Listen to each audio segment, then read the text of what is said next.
Welcome to the Yeah Come On Show with Southside Steve. Yeah, come on. Let me scoot over and get all center mass here. Look, this is a good show. We got a lot going on this week. Just letting all of our Yeah Come Oners know. We do this show in Alpharetta, or we do this show in Buckhead, and always we do the show from the Exit Wealth in the Exit Stage Left Advisors Studios. Looks like weird today in Alpharetta, but Thursday we may either have Peter Conlon on to talk all things AC/DC for the AC/DC concert that night at Mercedes. You know, just how the band's change, evolving, your interactions with them. We can always talk to him. The Doc of Rock hasn't kept up with AC/DC. Brian Johnson's singing, right? Yeah. Because for a while, Axl Rose was years ago. Oh, God, that was years ago. Okay. Brian was having an issue on stage. So, you know, a lot of times it's, you know, the voice or his ears or whatever, but he was having a legitimate issue that he had to overcome.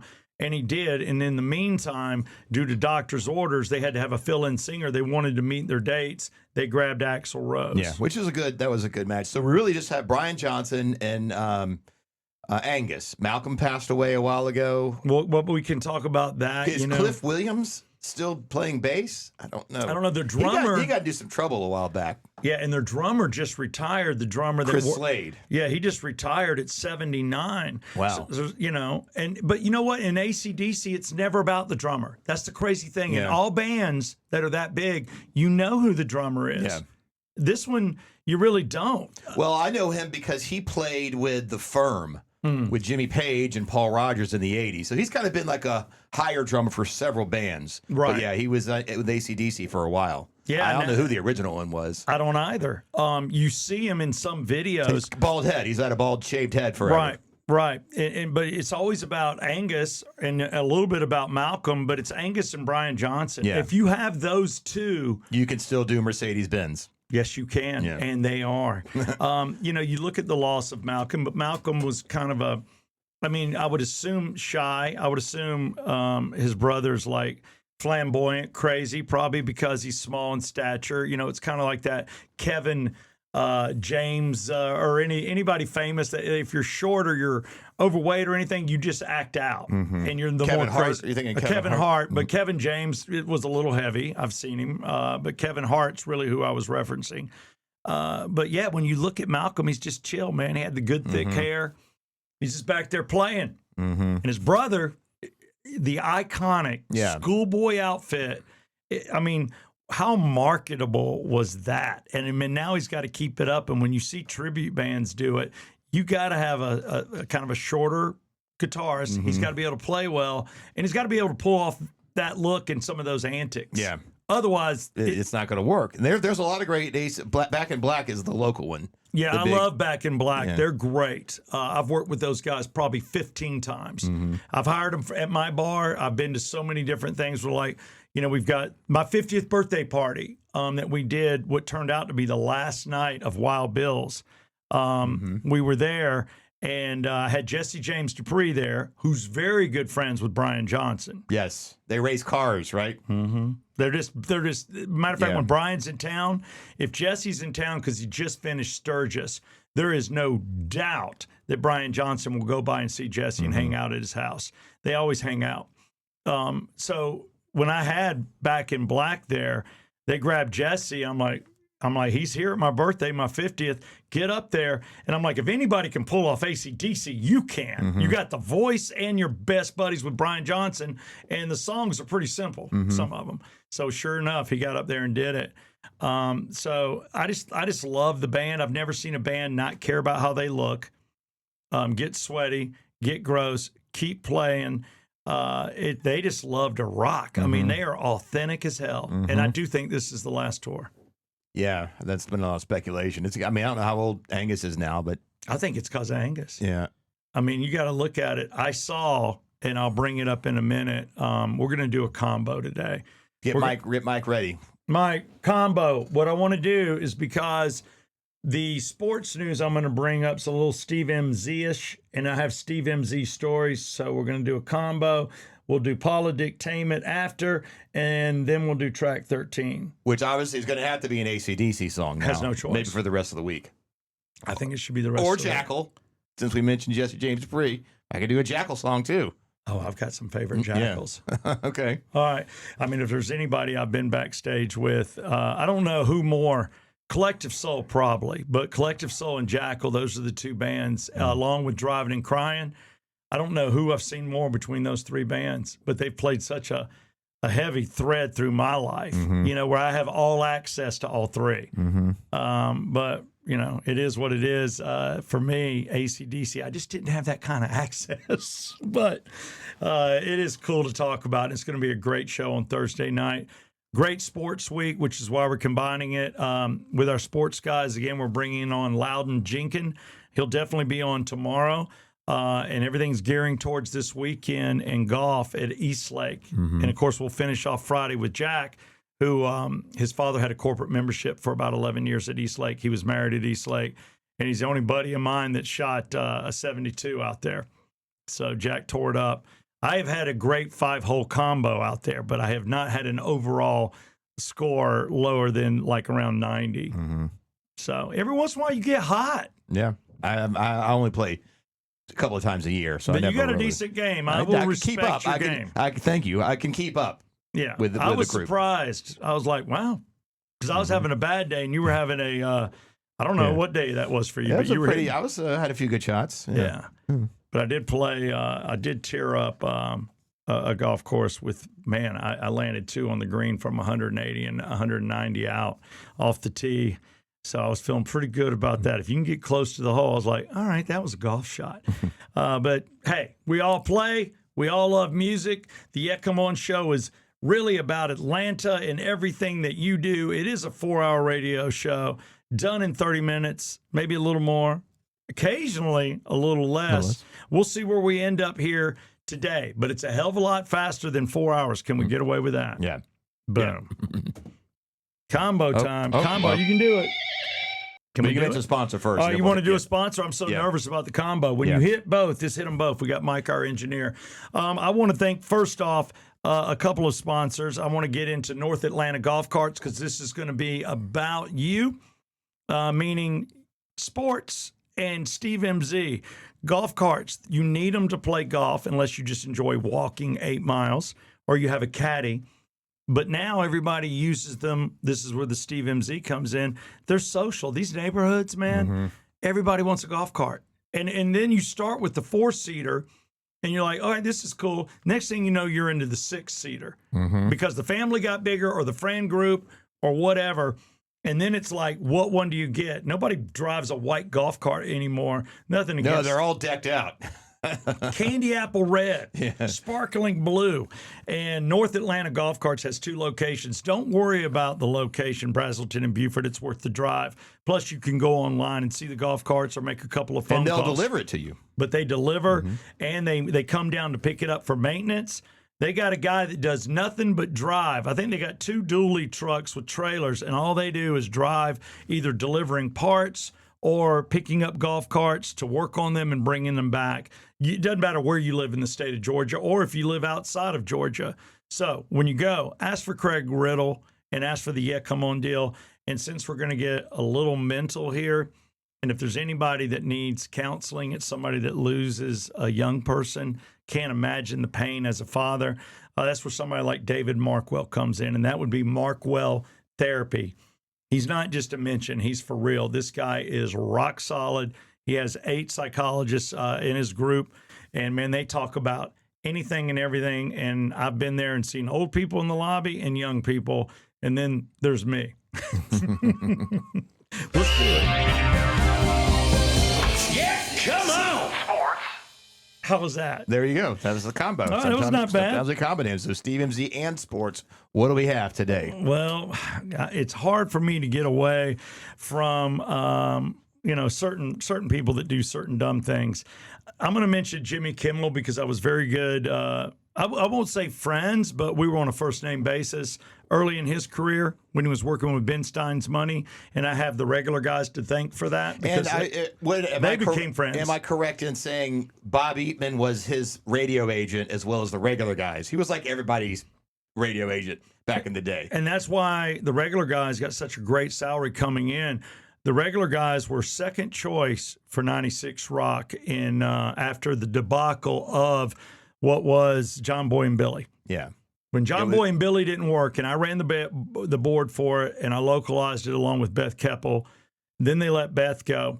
And then it was, after they hired the regular guys. But Beth and I, for 6 months, did the morning show. Mm-hmm. And we had a golf tournament at Hidden Hills.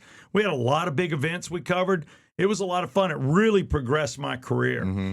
And then you were the guy that did the regular guys because of that. And that's it. And regular guys chose me as the local guy. And when they came in, they had relationships with Kevin and Bean of K-Rock. They had relationships with Jimmy Kimmel and Adam Carolla. Mm-hmm. And Jimmy, so we all went to the Super Bowl in '98 together. We had great tickets. I was front row. I'll never forget it. It hurt to lose. But you look at Jimmy, and Jimmy has changed a lot. He's gotten a little political. He's a part of the machine. I'm not going to get into his politics. And Adam Carolla goes the other extreme, and they're friends. Mm-hmm. So that's great. But he's been married since 2013. He met when the talk show host aired her as a writer's, or hired her, as a writer's assistant for Jimmy Kimmel Live in 2004. And it took 5 years before he made the move. So Jimmy's married. Molly, I think, is her name. Mm-hmm. He's married, and Larry's wife was good friends with him, and Larry was good friends with his wife. So it was pretty rug pully after they had a couple of kids, and Jimmy divorced her. Mm-hmm. He's big time now. So I don't know if it was that. And who does he start dating? Sarah Silverman. Oh, Molly's the wife now, I think. Yeah. Okay, maybe I'm wrong, but yeah, and then the first wife, yeah, rug pull. Right, but Sal, Cousin Sal is somebody that I met, and I knew who Cousin Sal was. He used to come on your show, right? He'd come on the regular show. Bunch of times he came on the show. Jimmy and Adam would too, but Cousin Sal was like a regular if we wanted him. And Cousin Sal starts getting a little bit once Jimmy gets on TV, and he was in the writer's room. Well, Molly, basically, said, hey, man, this is the girl I want. And he dropped Sarah Silverman, dropped everybody, and then started dating his writer, and the rest is history. Yeah. So there you go. But that's Jimmy right now. The reason I bring him up is because Jelly Roll, who I do know, we were lucky enough to see him get his start in Atlanta with Cumulus on the country station, but he was a regular with me and Axel. And we did a couple of live shows with him. And seeing him blow up his career, but literally blow down as far as his weight, the dude's lost 300 pounds. Yeah, you forget how big he was when he first got on the scene. Man, he was 5'80". That's a big boy. That's like I'm coming through, give me a second.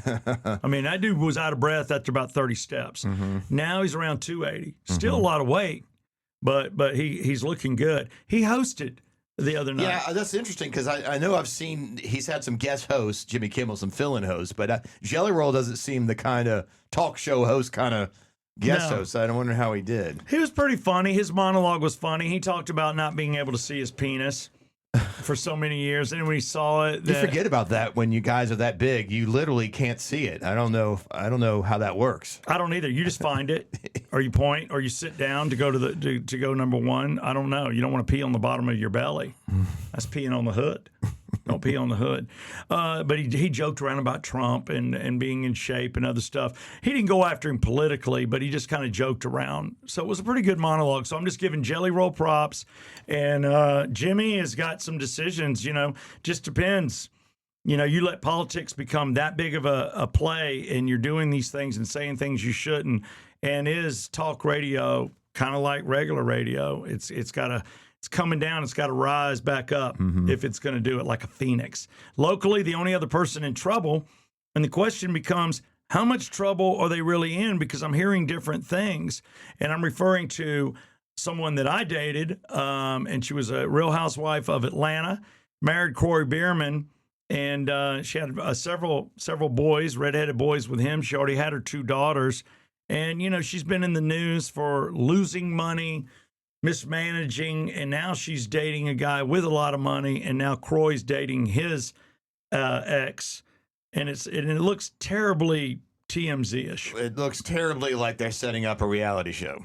It does, doesn't it? I mean, there's no way to save them. It looks like a reality show, but in this, and this is why I think they are sizing up a reality show. They literally say, "Hey, this is not anything we're trying to do on hype. This is not fake crap. This is real." And it's their son KJ who's in trouble right now. Mm-hmm. Who's underage, right? He's not. I think he's under 18. He's 15. Oh, okay. But he got some serious charges levied against him. Yeah, his name is Croy KJ Bierman Jr. Mm-hmm. And he was arrested on charges of aggravated sodomy. Side note, Steve and I did a little bit of research, and there's two things. It's oral and anal. But anal? Anal play. It kind of does both, but I think most of the research that I've done involves the rear? Yeah. The exit? Yeah. All right. I don't know what happened. I really don't. And we're not trying to joke about it, but that's how stupid. I mean, I didn't know what gaslighting was either. I had to look that one up. I hate that term. I hate it too. Aggravated sexual assault also. So you got aggravated sodomy and aggravated sexual assault. So I did even deeper digging. Their attorney is Jason Sheffield, and this is all playing out in Atlanta. Croy and Kim are not on good terms, but they're being seen in Atlanta because their kid's in trouble. They say he is 100% innocent. And I believe everybody's innocent until proven guilty, unless you have them on film shooting somebody. Then I don't want to hear about it. So I guess there's a female that's accusing him of this, and they're saying that it's either didn't happen or consensual, maybe. Don't know which way they're going to play it. Obviously, there's been no lead to say it was consensual. Now you're upset, or whether it never, ever happened. And I'm talking about that Mangini guy. The fact that there's even a trial for him when it shows him gun down somebody in front of a hotel, that's when guilty is guilty. I don't have time for the courts on that. But this is a he said, she said. Here's the latest. He has passed a polygraph examination. And the hospital examination found no male DNA evidence. Oh, well, then that's... But this occurred, too. You're thinking it occurred here in August, like this just happened. This occurred in April. So the case has been coming to a head. Obviously, things were done. Obviously, this young lady, and I'm assuming it's a girl. What do I know? They haven't said who the individual is, but whoever it is that's accusing him of this went to the hospital and had the story. Now it's breaking, and we'll get more details on what happened, but they say do not rush to judgment. He is 100% innocent. And that is the Steve MZ, more Steve MZ stories. But occasionally we agree that sports turns into that too. And I hate reporters, and I hate anything that's going on that affects family. And it doesn't matter how much money you make or who you are, how famous you are. But we have a Buffalo Bill that just lost his 2-year-old son in a drowning incident. That's sad. It's Ed Oliver's 2-year-old son. Cannot imagine the pain this guy's going through. And, as far as the sports world, now it's gotten to the point that Josh Allen is out there. Everybody's in spring training. They've got games coming up. Josh Allen calls out the reporter who broke the news about Ed Oliver's son's drowning and basically kind of went after him like, you know what, man, you didn't have to leak that story. Maybe it wasn't going to come out. Give the family time before people start shoving microphones in people's faces. So I like it when occasionally a podcaster who revealed the death of Ed Oliver's son, and podcasters like ourselves, we are radio hosts right now in the design of our show, and with 50 years experience between the two of us, this is a guy that may or may not have been in the news, but he runs a podcast show, and it's related to sports. Broke the news? He broke the news. And the guy called out on it. But he's got access to the locker room. He's in there. So Buffalo Bills quarterback addresses reporters during a news conference in Cleveland Saturday where Tim Graham, a columnist for The Athletic, says that he kicked things off by thanking people who knew about the drowning and held back from reporting it, whereas he did report it. It's like, do you really want the scoop over somebody's tragedy? So our thoughts go out today to Ed and his family and his wife and the fact that he lost a 2-year-old, and that is the cutest, the twos, man. Mm-hmm. And to know that somebody drowned and you're wondering where were the eyes, how quick did it happen? I don't have the details of the drowning, and it doesn't matter. A child lost his life, and a parent is heartbroken, and a podcaster went for the scoop and just got called out by the quarterback. Now it's time for a little bit of Jeff, and we're going to talk politics. So when we talk politictainment, of course it's sponsored. And when we sponsor this, this is Elite Finishes, because you're going to finish well today. I mean, politics, basically, you ride the fence pretty good. I've been listening to you as of late. You call it like you see it. And I respect it. You and I differ over some subjects, and we have a conversation. So I'm telling people, by example, two friends can have different opinions about anything and still have a discussion. Don't get angry. But Elite Finishes, GA, standing for Georgia, is a painting company. No better time than to get your house painted coming up here in the fall. Cooler temperatures, or get the inside done first. Nothing makes a wife happier or a house look better, furniture look better, than a good painted wall. And our guy is not the most expensive, but man, when I say elite, he is elite. They cross every T, every I. The experience is incredible, as they did my kitchen. So go to elitefinishesga.com. Polydictainment. You know, I never liked the idea of the Gulf of America. It's the Gulf of Mexico. I don't. The whole thing when Trump, wanted to change the name, which I guess he did. Like if you look at new maps, it says Gulf of America. Are those just our maps? No, I don't know. But I don't know. Do their maps still say Gulf of Mexico? I'm sure there are some. Who has right? How did it become that? I don't know. It was one of Trump's cockamamie things, if you ask me. But people took it serious and called it the Gulf of America. To me, you know what it should be? Who has the most land it is America. mass? That was his argument. We do. America, more of the border, the beach. So we got Florida, then we come up all the way to South Texas. Alabama, and then we got, we're Texas. The Gulf, all the way to, so I think when you add it up, we have more land beach area, I guess. So that's why that was one of the justifications. Anyway, I just don't think you should change things that have been one way for, hundreds of years. But if you're going to change it, when are you going to do it? Well, anyway. I was fine with Gulf of Mexico, for the record. Me too. Me too. But he's kind of floating around the idea of changing the name of Lake Ontario, one of the Great Lakes, to Lake America because of the squabble we're having with the Canadian tariffs. So the Canadians announced they're doing a dollar for dollar, rebuttal tariff. We did this 50% on some goods, and they're doing the same thing. So they're going back and forth with that. So Trump's floating the idea of renaming Lake Ontario Lake America. So that's a lot. That's a lot. I don't even know where we are on the Kennedy Center. I thought, it was going to be the Trump Kennedy Center, but I heard they changed that. They're going to keep it the Kennedy Center. Maybe. I mean, it's been that for a long time. But then again, with our airport, we were Fulton County Airport, which is the county that it resides. But then when they started to rebuild it, it entered into Clayton County. So then they just called it Hartsfield. And if you do your records on seeing who Hartsfield was in Georgia history, and then it's Hartsfield Airport. But then we got to add in, and I love Maynard Jackson. Yeah. I knew him personally. Then it's Hartsfield Jackson. So we see that additions get in there. I just never know the reason for it. Well, I mean, the Kennedy Center's been the Kennedy Center. You've given away awards, but you're going to add Trump in. Is it because funding? Did he help fund it before he even got into politics? Has he done more for New York? I don't know. No, well, he likes to put his name on things. That's pretty much been a given. It's just I don't think with major historic landmarks and bodies of water, I don't think there's any need to change the name. I mean, I'm sure someday Trump will get an airport named after him. Yeah. No, he'll get that. And you know what? I don't think you can do another face on Mount Rushmore. No, I think you can. I think is there enough rocks? Isn't there another space? If there's another, they could engineer something if he wants to get up there. I think he's floated that idea too, but getting him up there. Why not? I do think in our lifetime, it's Reagan or it's Trump. And through our conversations with Peter Why Conlon, not Clinton?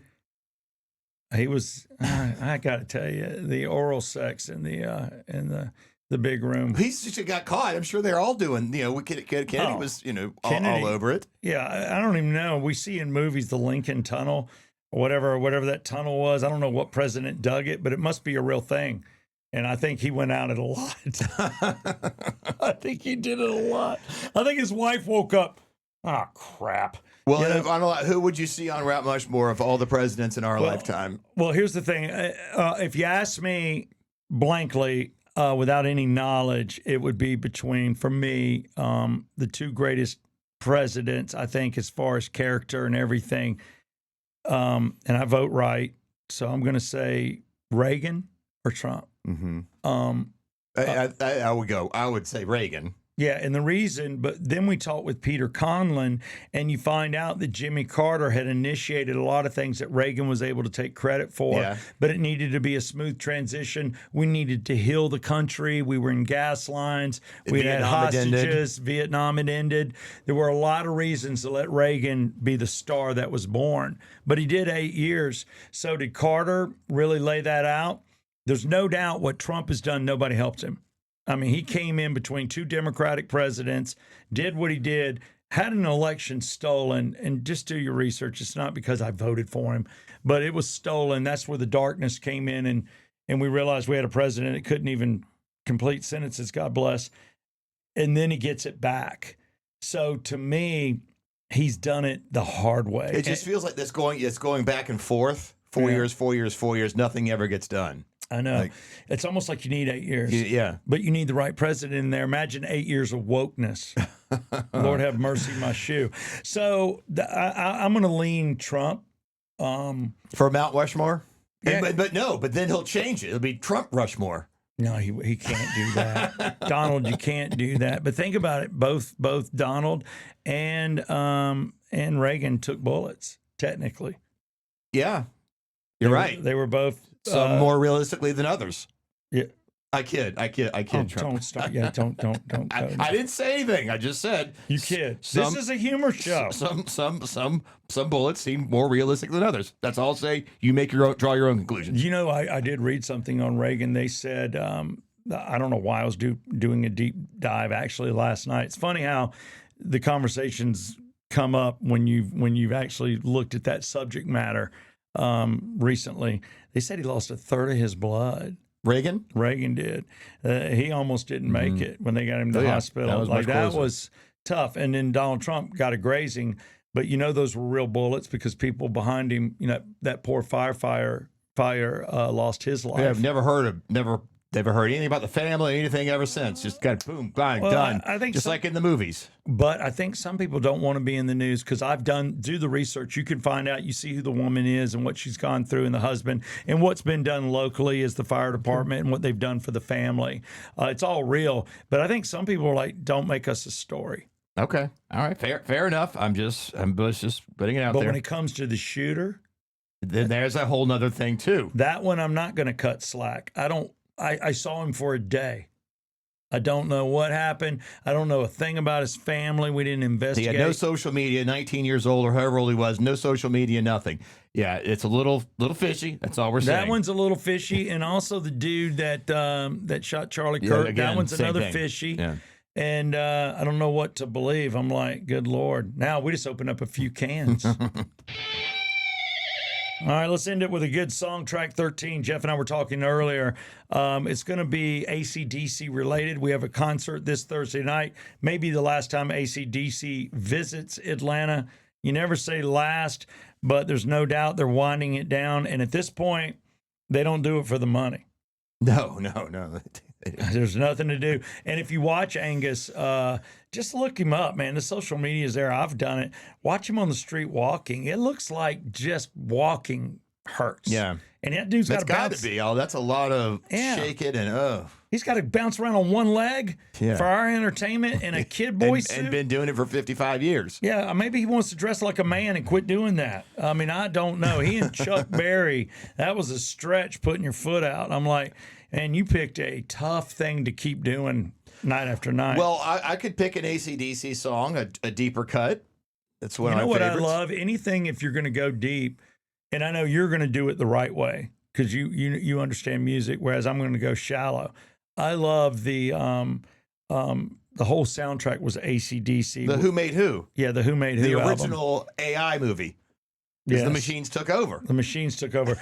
Cans were kicking people, hitting people in the nuts and killing them. Lawnmowers ran over people, and 18-wheelers were riding around town running over people. And it was all done to AC/DC. Yeah. And I love that soundtrack. Who Made Who? Who Made Who? So I don't know if you want to grab something there, or you've got a deeper cut. I got a deeper cut because a lot of the songs are like hits. The Who Made Who soundtracks, like AC/DC hits.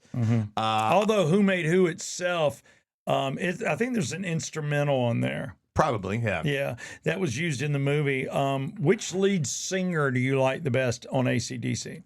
Brian Johnson, just because that's my first introduction to AC/DC is Back in Black. Yeah. So I'm partial to Brian Johnson. All right. Yeah. So I want to do something from, I think this is probably the third record they did from him. They did Back in Black. Yeah. For those about to rock, we salute you. Mm-hmm. Flick of the Switch. Ooh. And Flick of the Switch, I remember there was a video on MTV. I remember seeing it, but the song never really made it on the radio very much. Okay. So that's perfect why, for track 13. That's why it's a perfect track 13 song. A great, huge artist that everyone knows and loves, but you may not know this song. Watch the video. I'll put the video. It's kind of, I think it's them in the studio or something. But this was on MTV, but the song's not on the radio very much. It is Flick of the Switch, AC/DC, track 13 on the Come On Show.